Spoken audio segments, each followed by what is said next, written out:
اعوذ باللہ من الشیطان الرجیم بسم اللہ الرحمن الرحیم سامعین و ناظرین السلام علیکم ورحمۃ اللہ وبرکاتہ۔ اردو گرامر کے ساتھ آپ کی خدمت میں حاضر ہوں۔ آپ سے گزارش ہے کہ اس چینل کو سبسکرائب کریں، آج کی ویڈیو کو آخر تک دیکھیں، اسے لائک کریں تاکہ آپ کی سمجھ میں اچھی طرح تمام باتیں آ جائیں۔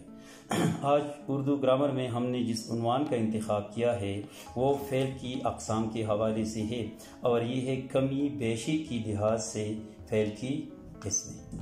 تو کمی بیشی کی لحاظ سے فعل کی دو قسمیں ہیں، ایک کو کہتے ہیں فعل مفرد اور دوسرے کو کہتے ہیں فعل مرکب۔ فعل مفرد اور فعل مرکب کسے کہتے ہیں اور ان دونوں میں فرق کیا ہے، دونوں کی مثالیں کیا ہو سکتی ہے، تو آپ خود ملاحظہ کر سکتے ہیں کہ فعل مفرد وہ فعل جو مصدر مجرد یا مفرد مصدر سے بنا ہو، یعنی وہ فعل جو مصدر مجرد یا مفرد مصدر سے بنا ہو فعل مفرد کہلاتا ہے۔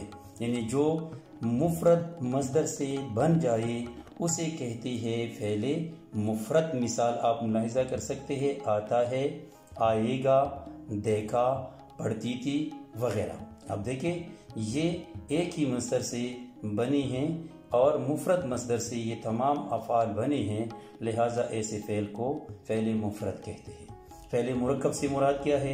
فعل مرکب وہ فعل جو مرکب مصدر سے بنا ہو، یعنی جو مرکب مصدر کی صورت میں موجود ہو اور وہ فعل بن جائے تو ایسے فعل کو فعل مرکب کہتے ہیں۔ مثلا آپ دیکھیں کا سکتا ہے، اس میں آپ دیکھیں دو ہے، ایک ہے کانا اور ایک ہے سکنا، تو دو یہ مرکب مصدر کی صورت میں یہاں موجود ہے، تو دونوں سے ایک فعل بنا ہے، لہٰذا اس کو کہتے ہیں فعل مرکب۔ یا یہ مثال پڑھنا چاہیے، تو آپ دیکھیں ایک پڑھنا ہے اور ایک چاہیے، تو ایسے فعل کو فعل مرکب کہتے ہیں کیونکہ یہ دو مصدروں کی صورت میں موجود ہے، دو مصدروں سے یہ وجود میں آیا ہے۔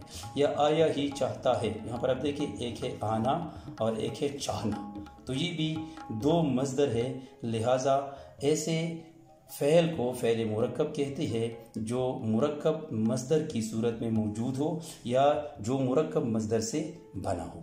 تو امید ہے کہ آپ اچھی طرح سمجھ گئے ہوں گے۔ آئندہ کسی نئی عنوان تک اجازت دیجیے۔ اللہ حافظ۔